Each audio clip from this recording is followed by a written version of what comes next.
इस लेक्चर में हम स्टार्ट कर रहे हैं बिगनर्स वैल्यूएशन और उसके डिफरेंट मेथड्स हम डिस्कस करेंगे। ये लेक्चर सी जैसे बिगनर्स वैल्यूएशन के मेजर मेथड्स हैं net asset method, capitalization method, comparative approach and free cash flow approach.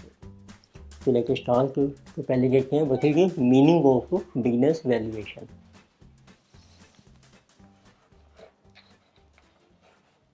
So first we have what is meant by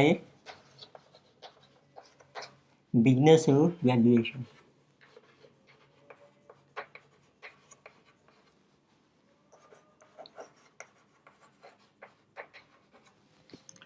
तो बिजनेस वैल्यूएशन का जो कॉन्सेप्ट है वो तब अराइज होता है when one company acquires A business of other company. कुछ case में जो एक्वायरिंग कंपनी है उसको कुछ प्राइस पे करना पड़ता है दूसरी कंपनी को जिसको हम एक्वायर कर रहे हैं। वो जो प्राइस है that is called value of business, तो उसको हम कहते हैं business valuation. It means business valuation उसका बेसिक पर्पज है so when one company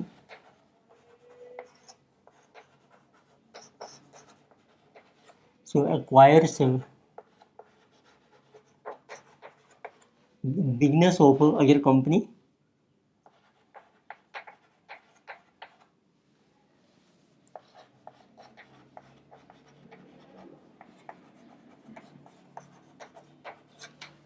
so when one company acquires business of other company, so it has to pay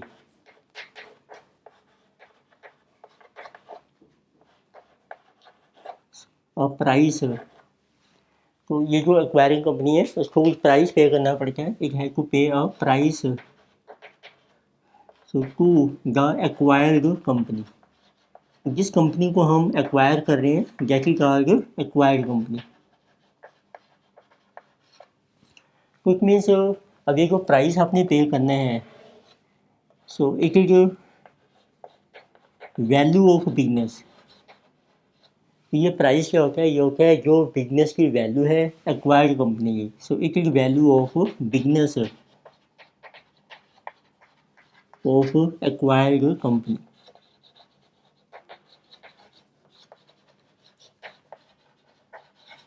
तो means इसमें आपको देखो दो कंपनी मिलेंगी। एक को हम कहते हैं जो कंपनी एक्वायर कर रही है business, so it is called acquiring company. और जो जिसका हम बिजनेस एक्वायर कर रहे हैं विच इज कॉल्ड एक्वायर्ड कंपनी। तो सेकंड कंपनी जो है इसको हम कहते हैं एक्वायर्ड कंपनी। या हम ये भी कह सकते हैं कि एक्वायरिंग कंपनी ने अपना एक टारगेट बनाया है कि एक्वायर्ड कंपनी का बिजनेस एक्वायर करना है, तो इसको हम कहते हैं target company. For example acquiring company आपकी ए है, ए एक्वायर कर रही है बिजनेस ऑफ बी, तो इसमें ए एक्वायरिंग कंपनी, बी आपकी है टारगेट कंपनी। तो क्वेश्चन आता है value of business. It means value of business जो प्राइस पे करना है एक्वायरिंग कंपनी ने, तो उसको हम अकाउंटिंग टर्म में कहते हैं परचेज कंसीडरेशन। इट मीन्स एक और टर्म आती है price which is paid by acquiring company to target company. So it is equal to value of business. ये जो प्राइस आपने पे करना है that is called value of business of target company. And in accounting terms तो this value is also called as purchase consideration. तो question है कि जो बिजनेस है अब आपका टारगेट कंपनी का उसकी वैल्यू कैसे डिटरमिन की जाए, वो हमारा ऑब्जेक्टिव है इस टॉपिक में। मीन्स अवर ऑब्जेक्टिव है to determine value of business. तो ये हम वैल्यू कैलकुलेट कर रहे हैं of business of target company, जो टारगेट कंपनी है। अब देखो आप वैल्यू कैसे डिटरमिन करोगे। एक को क्या है कि उसकी बैलेंस शीट के बेस पर कितनी वैल्यू बनती है बिजनेस की, तो इट मीन्स ये हम डिटरमिन कर सकते हैं on basis of balance sheet. Balance sheet of target company. तो उससे जो वैल्यू आएगी तो उसको हम कहते हैं net asset value. So this value is called net asset value. तो इसलिए हमारा फर्स्ट मेथड आता है नेट एसेट मेथड। तो वो हम देखेंगे कि किस तरीके से वैल्यू कैलकुलेट करनी है। तो सेकंड हो सकता है ऑन द बेसिस ऑफ, अब जो टारगेट कंपनी है वो अपना बिजनेस कंटिन्यू कर रही है तो उसको कितना प्रॉफिट हो रहा है, उसके बेस पर हम वैल्यू कैलकुलेट कर सकते हैं on basis of profit, profits of target company. तो उस प्रॉफिट के बेस पे जो वैल्यू निकालेंगे तो उसको हम कहते हैं कैपिटलाइज वैल्यू, जिसे ये कहा गया कैपिटलाइज्ड वैल्यू ऑफ बिजनेस।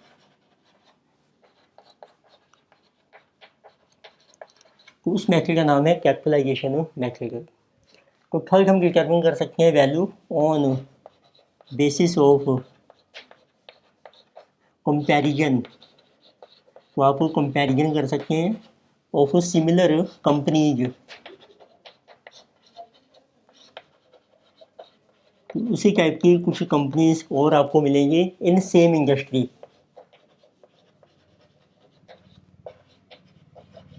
तो इसमें सेम इंडस्ट्री की डिफरेंट कंपनीज हैं सिमिलर, उनके बेस पर हम वैल्यू कैलकुलेट कर सकते हैं। तो उसको हम कहते हैं कंपैरेटिव वैल्यू।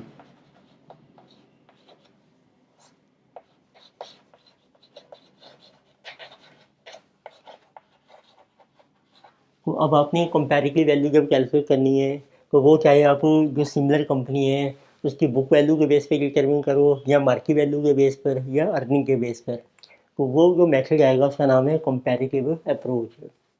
पर एक चलता है हमारा, हम वैल्यू डिटरमिन कर सकते हैं on basis of expected free cash flow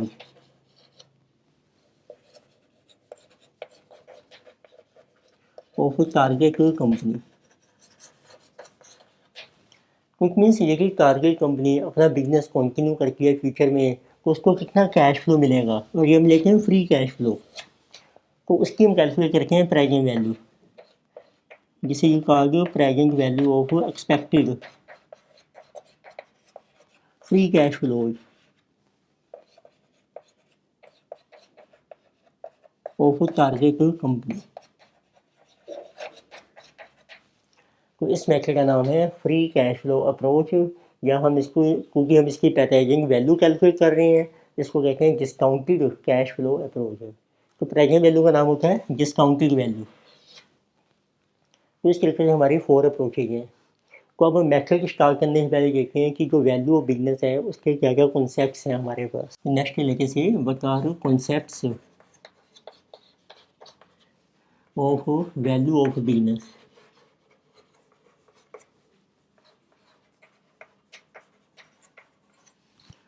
value business के 2 कॉन्सेप्ट्स चलते हैं।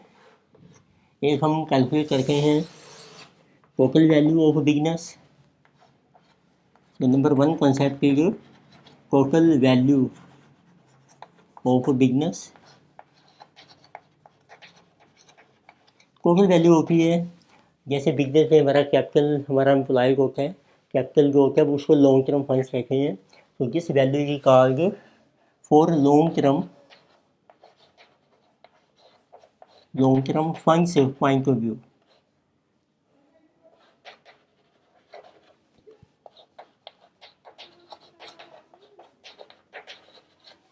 इसमें से जिन्होंने लॉन्ग टर्म बेसिस पर कैपिटल इन्वेस्ट किया है बिजनेस में उनकी कितनी वैल्यू है, तो इसका नाम है टोटल वैल्यू ऑफ बिजनेस है। तो जिसे कहा गया long term funds point of view, तो उसको हम ये भी कहते हैं long term funds approach.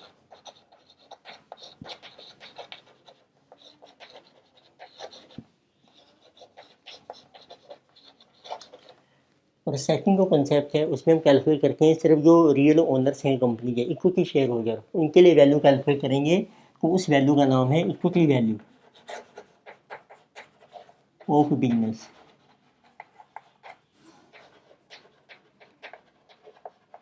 It mean ये जो वैल्यू है जिसे फॉर इक्विटी शेयर होल्डर्स।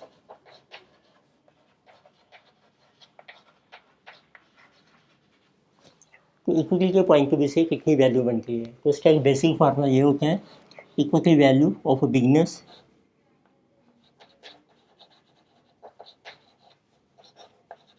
दो सिंपल मैथमेटिकल कॉन्सेप्ट है।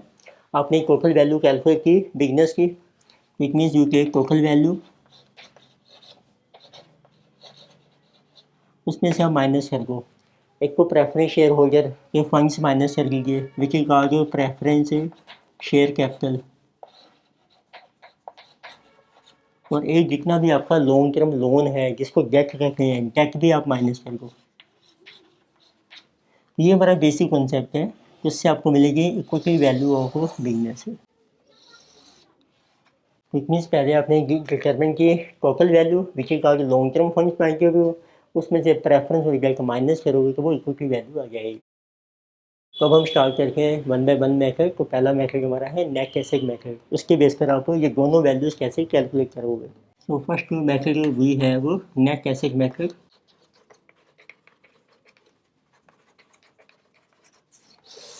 तो एज पर जिस मेथड के नेट एसेट मेथड के बेस पे इसमें हमारे चार मेथड चलते हैं वैल्यू को डिटरमिन करने के।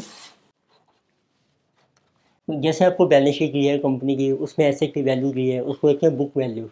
तो फर्स्ट मेथड है हमारा जिसे कहा जो बुक वैल्यू अप्रोच।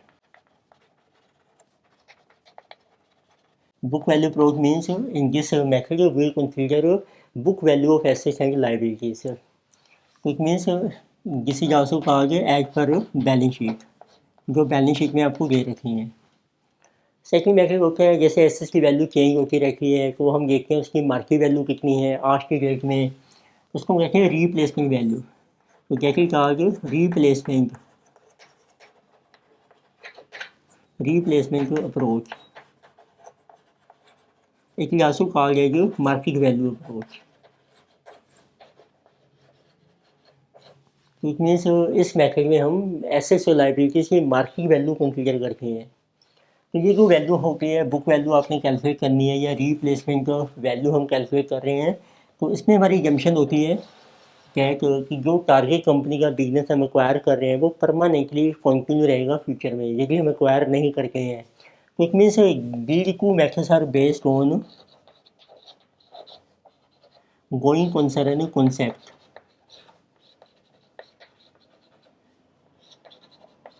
तो अकाउंट्स में करके ना हम गोइंग कंसर्न कॉन्सेप्ट, उसका मीनिंग होता है कि business will continue in future permanently. तो किसी का आगे गोइंग कंसर्न कॉन्सेप्ट। तो थर्ड मेथड आता है इसमें liquidation value of business. Liquidation value इसका मतलब होता है कि यदि आप टारगेट कंपनी जिसका बिजनेस हम एक्वायर कर रहे हैं यदि वो क्लोज कर रही है अपना बिजनेस, तब उसकी कितनी वैल्यू है। तो इसमें हम लेते हैं, इसमें जम्पशन ये होती है कि टारगेट कंपनी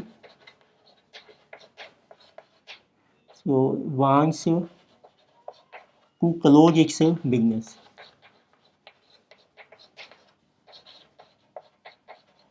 तो जब बिजनेस क्लोज होता है जितनी भी एसेट्स होती हैं वो हम सेल कर रखे हैं मार्केट में, लाइबिलिटीज़ को पे कर रखे हैं, तो उसको हम कहते हैं नेट रियलाइजेबल वैल्यू कितनी है आपकी एसेट्स की, नेट रियलाइजेबल वैल्यू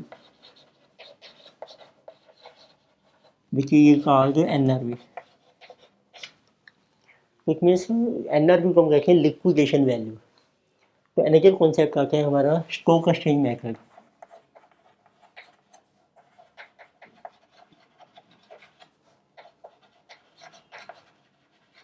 तो इस मेथड में जो हम एसेट्स या लाइबिलिटीज़ की वैल्यू कैलकुलेट करते हैं वो हम कैलकुलेट करते हैं कि मार्केट में क्या वैल्यू चल रही है हमारी इक्विटी की, डिबेंचर्स की, प्रेफरेंस की। इसलिए वो मार्केट वैल्यू होती है वो होती है स्टॉक एक्सचेंज पे, इसलिए इसका नाम है स्टॉक एक्सचेंज मेथड। तो here we get value of business. Business की हम वैल्यू कैलकुलेट करेंगे based on open market value, वो भी कहेंगे ओपन मार्केट प्राइस। मार्केट में कितना प्राइस चल रहा है, मार्केट प्राइस होता है जो स्टॉक एक्सचेंज में चल रहा है। कुछ में हमारे पास 4 मैथड्स हो गए नेट एसेट मेथड में, तो एक एक करके देखते हैं। तो इस मेथड में देखो आपको ना बैलेंस शीट मिलेगी, तो लेट अस सी इसका आपको क्या क्या इन्फॉर्मेशन दी है क्वेश्चन में। आपको मिलेगी balance sheet of target company, means जिसका बिजनेस हमने एक्वायर करना है। तो बैलेंस शीट में देखो जो बेसिक आइटम्स हैं आपकी,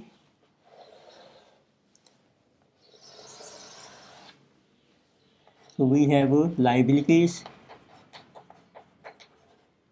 amount in rupees and we have assets amount in rupees।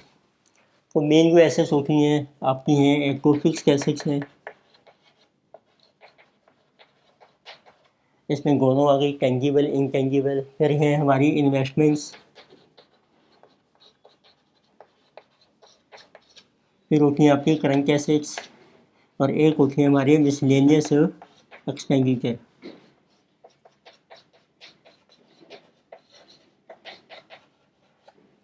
ये वैसे पुराना नाम है, पर आपको फिर भी कई क्वेश्चनों में पुराना नाम मिल जाता है, मिसलेनियस एक्सपेंडिचर। ये होते हैं हमारे अनअमोर्टाइज्ड एक्सपेंसेस, ये इसका नया नाम है, अनअमोर्टाइज्ड एक्सपेंसेस। ये होते हैं एक्यूमुलेटेड लॉसेज, जो कंपनी के राइट ऑफ नहीं हुए हैं। जैसे एग्जांपल होते हैं preliminary expenses,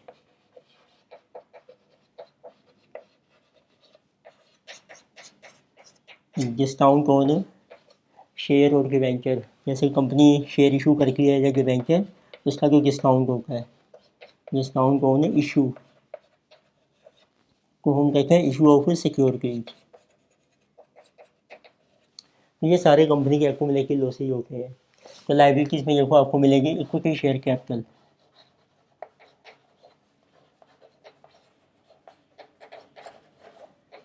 preference share capital,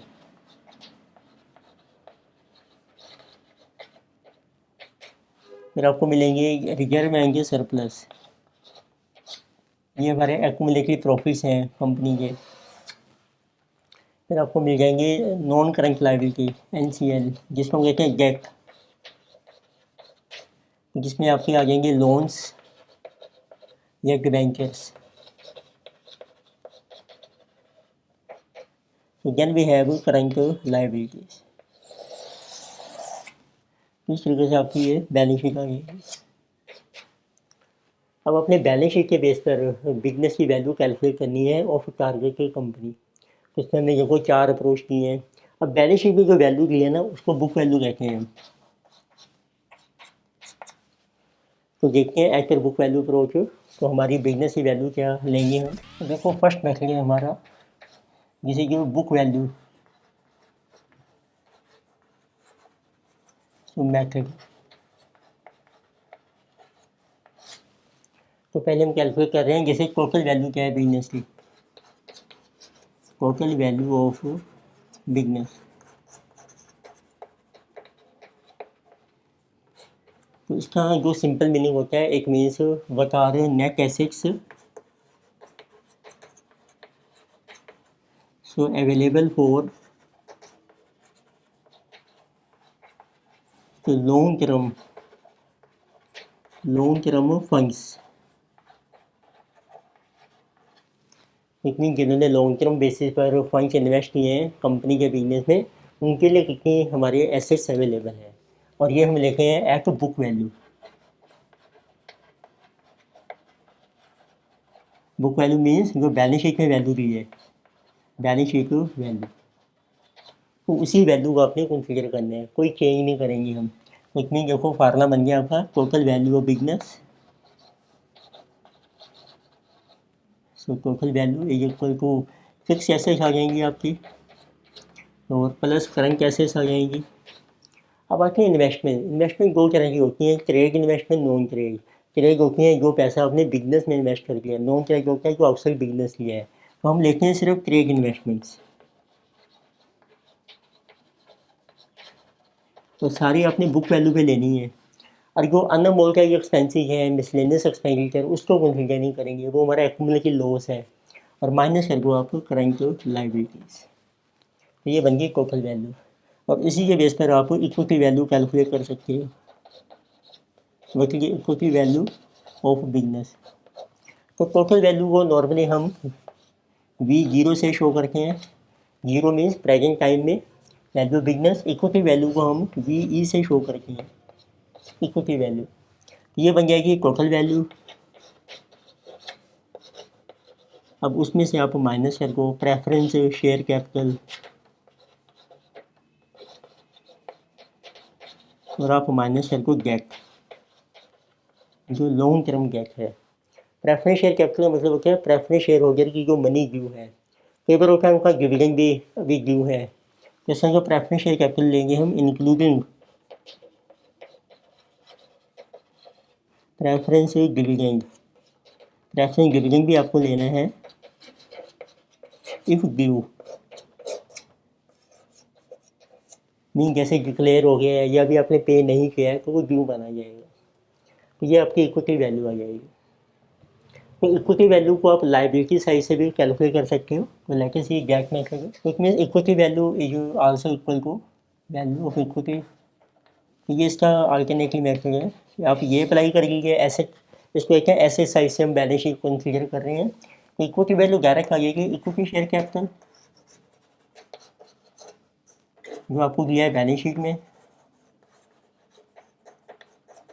और प्लस रिजर्व एंड सरप्लस, और माइनस आपने करनी है मिसलेनियस एक्सपेंडिचर, जिसको हम कहते हैं अनअमोर्टाइज्ड एक्सपेंसेस।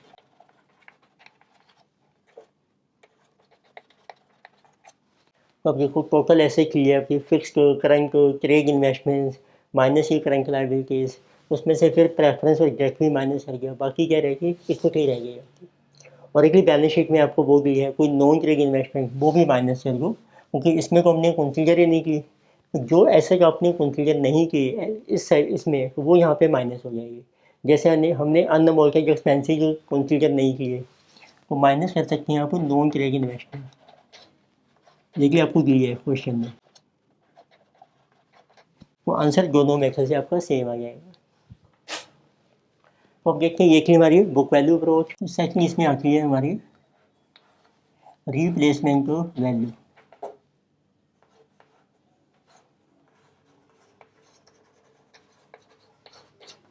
रिप्लेसमेंट वैल्यू, तो पहले इसमें देखते हैं रिप्लेसमेंट वैल्यू का मीनिंग क्या होता है। रिप्लेसमेंट वैल्यू होती है एक current market value. Current market value कितनी है of assets if similar asset, if a similar asset is acquired today।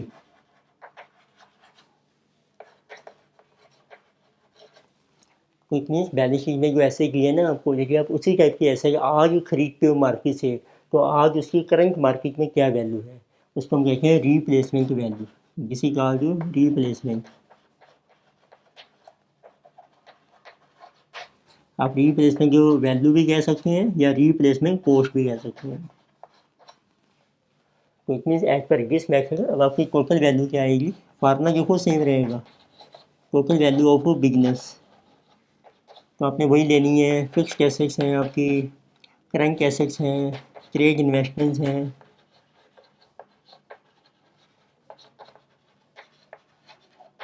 और माइनस हम कर रहे हैं करंट लायबिलिटीज़, पर ये हम ले रहे हैं सभी को एट करंट मार्केट वैल्यू, आज मार्केट में जो उसकी वैल्यू है। सो इफ़ यू परचेज एक पूरे, यदि आप उसको आज परचेज करते हो उसकी वैल्यू आपको दी होगी, जिसको रिप्लेसमेंट वैल्यू भी कहते हैं। फिर आपकी इक्विटी वैल्यू आ जाएगी, क्योंकि उसका फार्मूला सेम, टोटल वैल्यू हम शो कर रहे हैं V0 से, तो आप देख सकते हैं total value for minus debt minus करना है अपने, और माइनस करना है अपने प्रेफरेंस शेयर कैपिटल, ये आपकी इक्विटी वैल्यू आ जाएगी। तो थर्ड मेथड है अप्रोच हमारी, जिसे जबर लिक्विडेशन वैल्यू। लिक्विडेशन में हमारी जम्पशन है कि बिजनेस डिसकंटिन्यू होने जा रहा है टारगेट कंपनी का, तो जब वो एसेट को सेल करेगी उससे कितनी वैल्यू मिलेगी। तो यहाँ पे देखो टोटल वैल्यू में आपकी यही आइटम्स आएंगे, फिक्स्ड एसेट्स हैं plus current assets plus trade investments and minus current liability, पर ये हम लिखें liquidation, NRV, net reliable value. तो लाइबिलिटीज़ का भी होता है, लेकिन हम उनको आज ही पेमेंट कर रखे हैं तो कितनी पेमेंट आपको करनी पड़ेगी, वो उनकी होगी नेट पेमेंट वैल्यू। ये लिक्विडेशन वैल्यू आ जाएगी, जिसे टोटल वैल्यू बिजनेस, और इक्विटी वैल्यू का सेम ही फॉर्मूला चलेगा, सेम टोटल वैल्यू शॉर्ट में ले सकते हो आप। टोटल वैल्यू में से गेट माइनस लिया, प्रेफरेंस शेयर हमने माइनस कर लिया, ये बन गया डी और ये बन गया आपका पी, बैलेंस रहेगी इक्विटी वैल्यू। पर एक था हमारा वो नंबर की stock exchange method, number D approach है जो स्टॉक एक्सचेंज मेथड है। तो एज पर किस मेथड की, देखो आपकी टोटल वैल्यू बिजनेस क्या होगी, टोटल वैल्यू V0, इसमें देखें स्टॉक मार्केट में कितना प्राइस चल रहा है, जो हमारे लॉन्ग टर्म फंड्स हैं उसमें आपको लेनी है मार्केट प्राइस।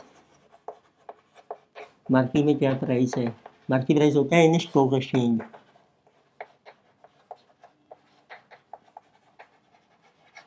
तो टोटल के लिए हम लेंगे ऑफ इक्विटी का क्या प्राइस है, रेफरेंस का, रेफरेंस है शेयर कैपिटल, और जितना भी डेट है आपका एंड डेट, जैसे कि बैंकर्स होते हैं उनका ही मार्केट प्राइस होता है। तो इट मीन्स जिस यहाँ से इक्वल टू, अगर को नंबर ऑफ इक्विटी शेयर कितने हैं उसमें NE से शो कर को इनको मार्केट प्राइस पर शेयर, इक्विटी का प्राइस आ जाएगा। तो प्लस आप देखो नंबर ऑफ प्रेफरेंस शेयर कितने हैं, इनको market price of preference share, ये इक्विटी का आ गया, ये प्रेफरेंस का। इसी तरीके से प्लस कर दो नंबर ऑफ डिबेंचर्स इनको मार्केट प्राइस ऑफ डिबेंचर, ये भी आपको दिया होगा। तो हर सिक्योरिटी का मार्केट प्राइस लेना है स्टॉक एक्सचेंज में, जो आपको दिया होगा मल्टीप्लाई करो उनके नंबर से, वो आपकी टोटल वैल्यू आ जाएगी। ठीक है, इक्विटी वैल्यू क्या होगी, इक्विटी वैल्यू सिंपल है, टोटल में से प्रेफरेंस और डेट माइनस कर दो तो इक्विटी रहेगी। तो इसका formula simple, number of equity share into market price पर शेयर, ये है आपका इक्विटी का। This will be equity value of business. ये हमने डिस्कस किया first method, net asset method. अब जैसे टोटल वैल्यू आ जाती है आपकी, उसके बेस पर आप कई बार वो पूछ लेते हैं पर शेयर वैल्यू भी कैलकुलेट कर सकते हैं आप। तो what is value of business, sometime के ask what is value of business per equity share. Per share का मतलब ही ये होता है इक्विटी शेयर, क्योंकि जो रियल ओनर्स हैं कंपनी के, तो उसके लिए आपको क्या करनी है, तो पर शेयर मीन्स पर इक्विटी शेयर। तो सिंपल है, तो आप लीजिए इक्विटी की वैल्यू कितनी है, उसको डिवाइड कर दो नंबर ऑफ इक्विटी शेयर से, जिस मेथड से भी आपने वैल्यू कैलकुलेट की है।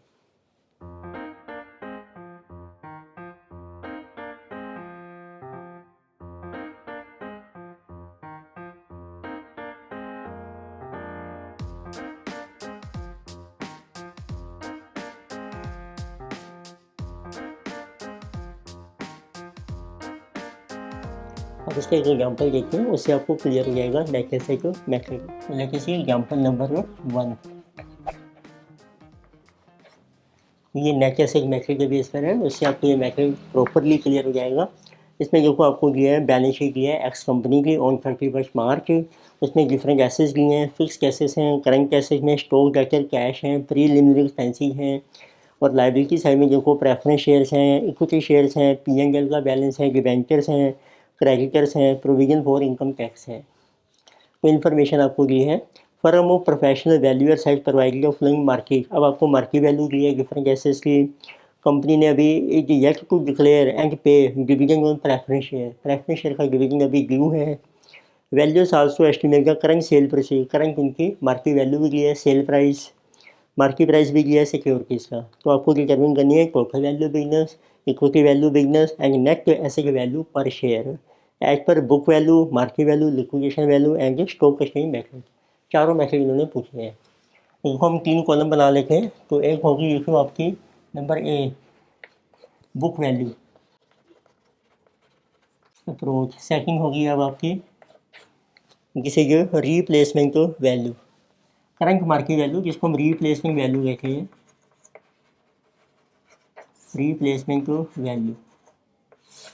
और ये नंबर सी मेथड है आपका नेट रियलाइजेशन वैल्यू, इसको हम लिक्विडेशन वैल्यू भी कहते हैं।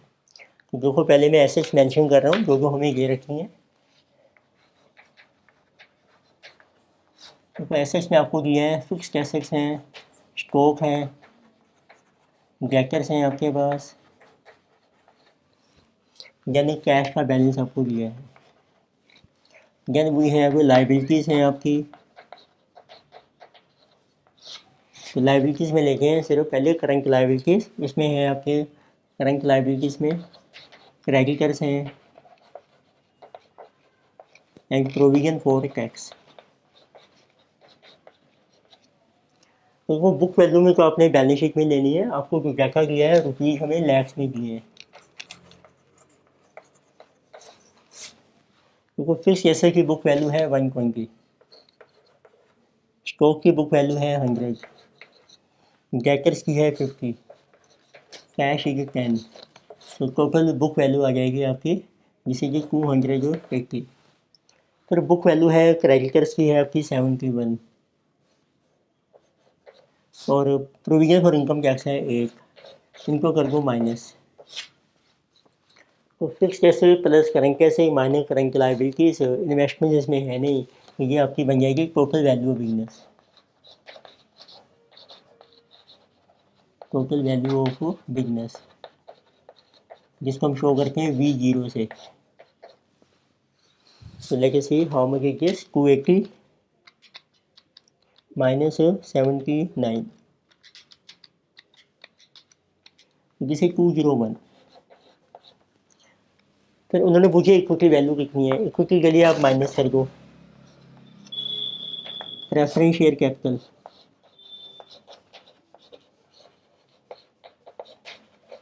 अब देखो प्रेफरेंस का भी हमने डिविडेंड भी पे करना है, तो इट मीन्स वो भी पेएबल बन जाएगा, प्रेफरेंस डिविडेंड पेएबल। और एक आपके पास है डिबेंचर्स, तो सभी को आपने लेना है बुक वैल्यू के ऊपर। प्रेफरेंस शेयर कैपिटल आपको मेंशन किया है जिसे जो 40 लाख। अब इसका कोई डिविडेंड दिया है 11% 40 लाख के ऊपर, जिसे जो 4.4।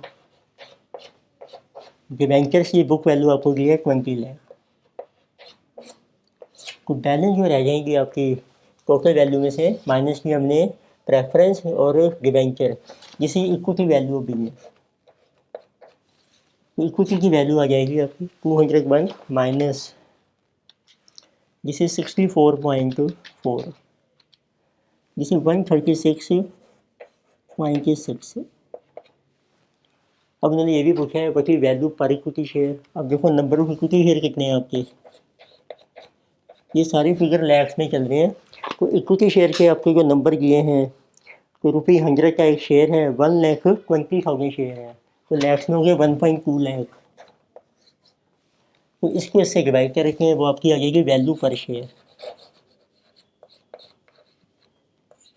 तो वैल्यू पर इक्विटी शेयर, तो डिवाइडेड बाय 1.2, तो किसी कमी 113.83। तो नेक्स्ट मैसेज देखें हम रिप्लेसमेंट वैल्यू। अब देखो नंबर ए पॉइंट में दिया है कि इस इन्फॉर्मेशन में a firm of professional valuers had provided the following market estimates of its various assets. अब आपको मार्केट वैल्यू दी है फिक्स्ड एसेट्स की 130, तो आपको लेनी है रिप्लेसमेंट वैल्यू 130, एंड स्टॉक की है 102, एंड डेटर्स आर 45 लाख। तो कैश की मार्केट वैल्यू सेम ही रखी है जिसे 10, तो दिस विल बी टोटल 287। और जो ऑल अगर assets are to be taken as their balance sheet value, all अगर में सिर्फ कैश ही रह जाएगा आपका, और लाइबिलिटीज़ की कोई वैल्यू नहीं गई, तो इट मीन वो भी सेम रहेंगी 71 and 8 which is our 79। So value is 287 minus 79, जिसे 208। अब इसमें से प्रेफरेंस शेयर कैपिटल भी सेम है आपका 40 माइनस कर दीजिए, डिविडेंड सेम है 4.4 और डिबेंचर सेम है आपकी सो माइनस होगी से ये 64.4। सो इक्विटी वैल्यू है 143.6। नंबर ऑफ शेयर आपके सेम है 1.2, तो डिवाइडेड बाय 1.2, सो प्राइस पर शेयर आ जाएगा 119.67। तो किसी और रिप्लेसमेंट वैल्यू। फिर ऐसे अब आपको दिए हैं सी पॉइंट में what is NRV? The valuers also estimate the current sale proceeds of firm assets in the event of liquidation. अब एक कंपनी लिक्विडेट होने जाती है तो आपकी वैल्यू है फिक्स एसेट्स की है 105, किसी जो 105, then stock is 90 lakh, so debtors are 40 lakh only. Cash का बैलेंस देखो सेम रहेगा आपका, तो जिसमें जो 245 and if creditors are discharge immediately they offer 10% discount, तो क्रेडिटर पे आपको 10% डिस्काउंट मिल जाएगा। बिसाइड्स द फर्म एजेड को इनकर 15 लाख की लिक्विडेशन कॉस्ट, पर हमें कुछ लिक्विडेशन एक्सपेंसिव करने पड़ेंगे, वो हमें माइनस करने पड़ेंगे। तो आप कर दो लिक्विडेशन एक्सपेंसिव भी माइनस लिक्विडेशन एक्सपेंसिव।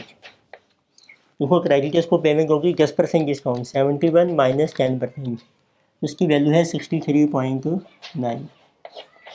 टैक्स आपका सेम चल रहा है 8, और लिक्विडेशन के एक्सपेंसिव है आपके 15 लाख। बैलेंस आपकी नेट एसेट्स आ जाएंगे, तो जिसे 245 माइनस 63.9 माइनस 23, 158.1। तो और इनके लिए कोई मेंशन नहीं किया, सेम रहेगा आपका। 44.4 का डिविडेंड है, डिबेंचर की वैल्यू है 20, इसमें से लेस कीजिए आप 64.4, 93.7। तो नंबर ऑफ शेयर्स आपके सेम है 1.2, तो डिवाइड कीजिए 1.2 से, ये आपकी वैल्यू आ जाएगी पर शेयर 78.083, जिसे ये net realisable value, liquidation value. तो नेक्स्ट मेथड है हमारा स्टॉक एक्सचेंज मेथड। उसके लिए आपको नंबर जी पॉइंट में किया है, ये लिख लीजिए नंबर जी मेथड है हमारा स्टॉक एक्सचेंज मेथड।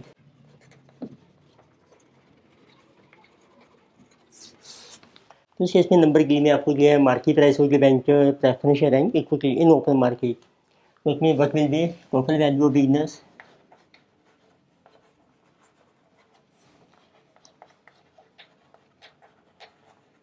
तो हम लेंगे market price of the venture preference and equity.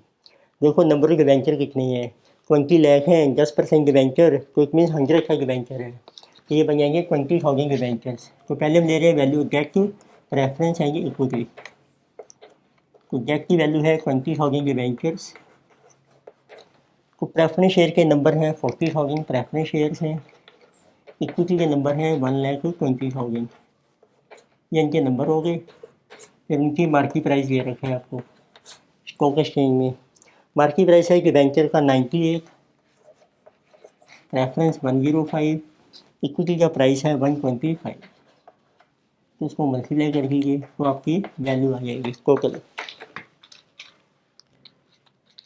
जिसे 20 इंटू 98, जिसे कमिंग 19,60,000। So similarly 40,000 into 105, जिसे जो 42 लाख। So equity 120 into 125, जिसे 150 लाख। जिस will be total value of business, ये आपकी टोटल वैल्यू आ गई, जिसे 150 प्लस 42 प्लस 19.6, तो जिसे 211,60,000। अब आपको कैलकुलेट करनी है इक्विटी वैल्यू ऑफ बिजनेस।